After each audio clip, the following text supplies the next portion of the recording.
Салам достор. Саламатсыздарбы? Бүгүн биз өзүбүз окуп жаткан Тургунбай Садыков мектеби жөнүндө сиздерге кенен маалымат беребиз. Мен 11-класстын окуучусу Пайсылбаева Зура. 10-класс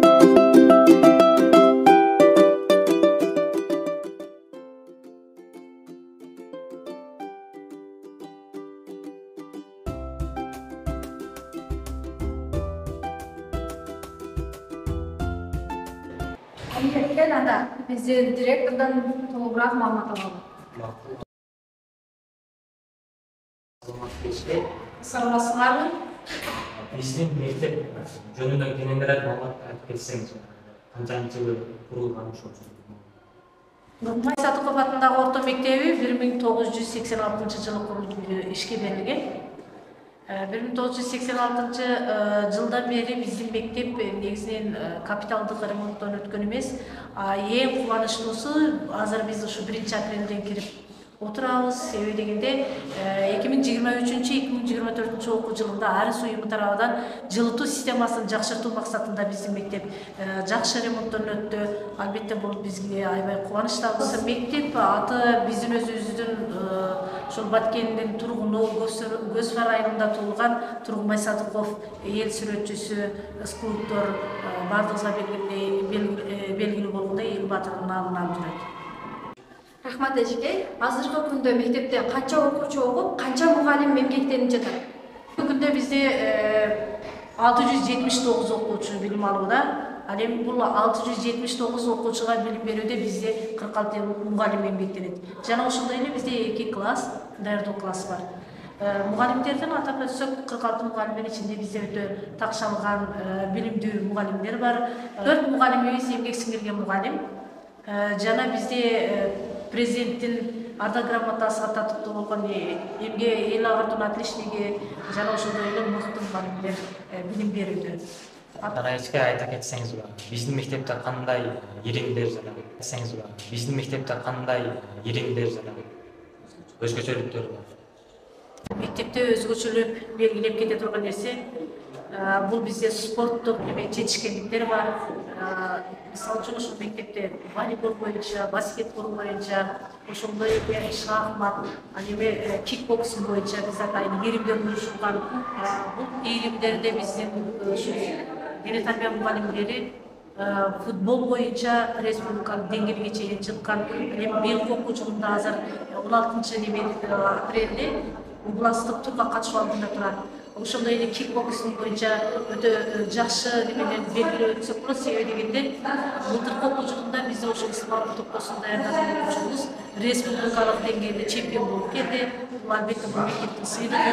Андан сырткары баардык жерде өтүлгөн ушул кикбоксинг боюнча жарыштарда биздин окуучулар дайыма алдыңкы ийгиликтерди алышты.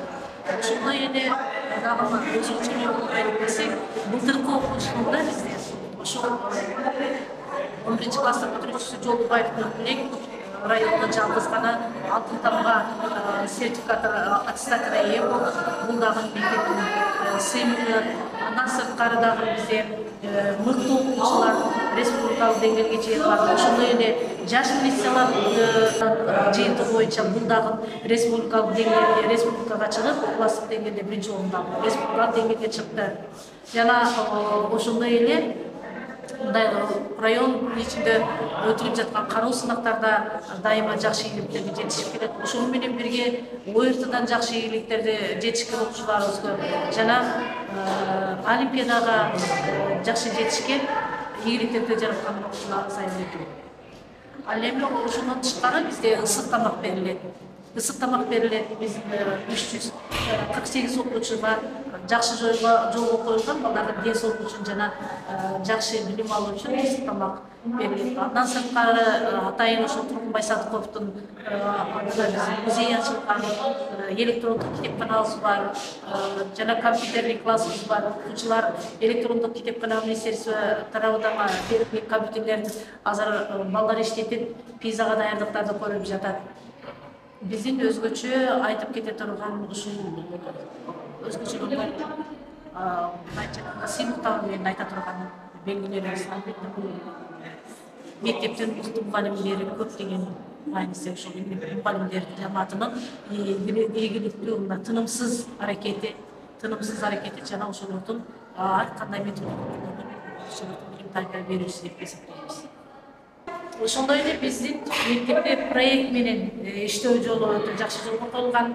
Албетте мында бизде орус тили жана адабияты мугалими Эшбаева Тажигулдун жардамы менен ошол окуучулар өздөрү дайыма дебатка катышып, андан тышкары көп иш-чараларды өткөрүп келет жана ошол ал жерлерде жаштардын аткарган иштерин атап койсок өтө көп дебатка катышкан окуучулардын областтык түрдө, райондук түрдө дайыма ийгиликтерге жетишип биринчи орунду камсыз кылып келет.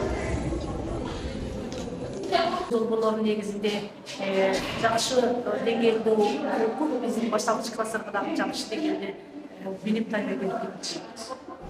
Президент эмгек сиңирген мугалимибиз өз жумушун аяктап үйүнө кайтты. Азыр 1-2 ооз эжеке жеткен маалымат алалы. Келсе, мен 50 жылдан бeri ушул Тургунбай Садыков атындагы орто мектепте эмгектенип келдим. Азыр пенсияга чыксам дагы ошол мектепте иштеп жатамын. Мен бул мектептеги балдарым менен, окуучуларым менен сыймыктанам. Менин окуучуларым бардыгы азыр өзүм менен бирге чогуу иштеп атат. Андан башка бардык тармактарда да иштешет. Мени өкмөт элим коллективим баалашты эмгегимди, жогорку сыйлыкка ээ болдум. Эмгек сиңирген мугалим деген сыйлыкка татыктуу болдум. Мен ыраазымын.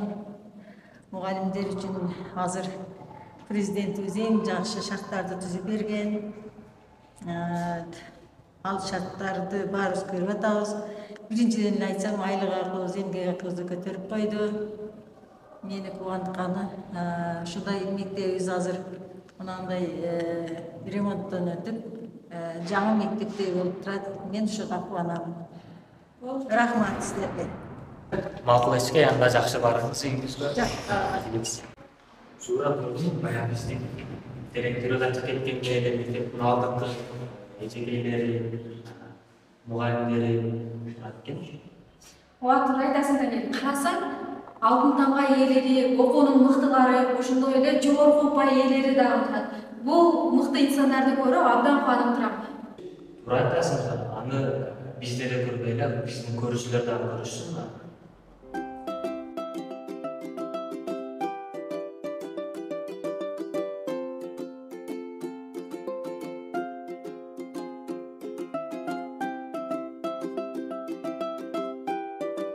Келгиле достор, бул жерде эмне болуп жатат, байкап көрөлү.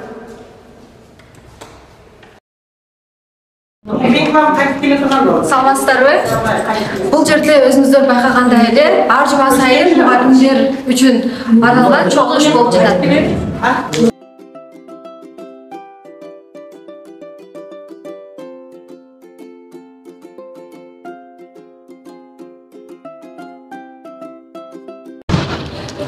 Биздин мектеп көптөгөн спорт жактан ийгиликтер алган, ошол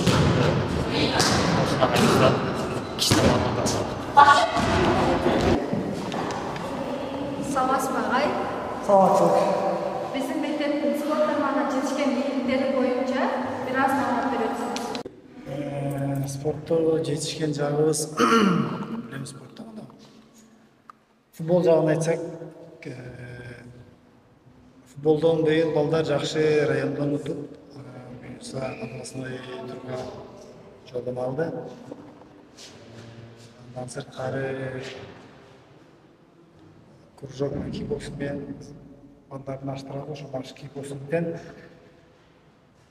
жетишкен ийгиликтерин айтсам көптөн. 4 балам кандидат мастер спорта. Bir балам өзүңөр билесиңер Азиян чемпиону болуп, мастер спорта.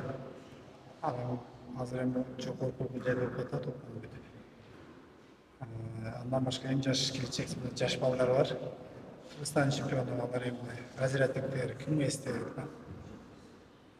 Ушундай. Даниэль, биздин окуучулар предметтик сабактардан сырткары билимди кайдан алат деп ойлойсуң? Албетте китепканада. Анда жүр, биздин мектептин китепканасына тааныштырып өтөлү. Даниэль, азыр китепканада эмгектенген эжекебиз бар экен. Эжекеден дагы китептер, китепкана жөнүндө, окурмандар жөнүндө маалымат алалы. Саламатсызбы эжеке? Саламатчылык балдар, келгиле. Китепканага окуучулар байма-бай эле кирип турушат. Анан кандай китептерге окуучулар көбүрөөк кызыгат? Бизге ошол окуучулар окуй турган китептер көбүнчө адабий китептер жана ошо окуу кереметтен дагы китептер эскерген. Көбүнчө ошо 1-класстан 4-класска чейин деңгээл менен китептерди окуучулар өз деңгээлине жараша окуп жатышат. Жана дагы биздеги мына адабий китептер ошо көптөгөн окуучулардын кызыктуу өзүнүн окуй турган китептери демөөчүлөр тарабынан жылына бир 30 чакты өзүбүздүн китепканабызга келип турат.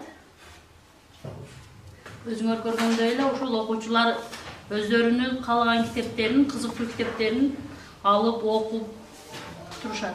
Биз бир жумада өзүбүздүн регламентибизди түзүп койгон, көркөм окуу уюштуруп турабыз. Ошолорду мындай кызыгуу менен айтып беришет. Ана эжекебиздин сөздөрүн угуп олтуруп, көптөгөн китептерибиз бар экенин ынандым. Өтө кызыктуу китептер бар экен. Эжеке, сизге рахмат. Ушунча китептерди көзөмөлдөп турганыңызга. Мына ушундай чоң ийгиликтерге жетишибизге биринчи Каталар. Өзүн упай. Кашырмасы жок деп турабыз. Багымада бар? Үч ката кимде бар? Үч ката. Мына Даниэль, спорт залды көрдүк, китепкананы көрдүк. Эми ушул мугалимдер кайсы жерде олтуруп сабакка даярданышат? Албетте ушул канал. Жүр анда барып көрөлү. Саламатсыздарбы? Мына Даниэль, көрдүңбү, мугалимдер сабакка ушинтип даярданышат.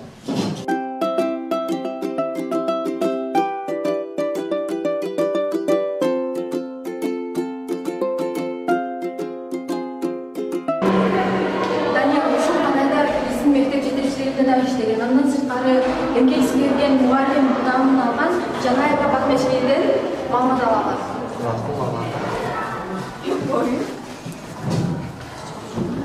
Саламатсызбы эжеке? Эжеке, биздин мектептеги өзгөчөлүктөрдү жана өзүңүздүн өткөн сабактарыңыз боюнча айта кетсеңиз. Быйыл кележеби мына мектебибиз жаңы жаман баарыбыз сүйүнүп, күндө праздник кылып атабыз. Аябай жакшынакай, таза, жарашыктуу мектепте окуп атабыз.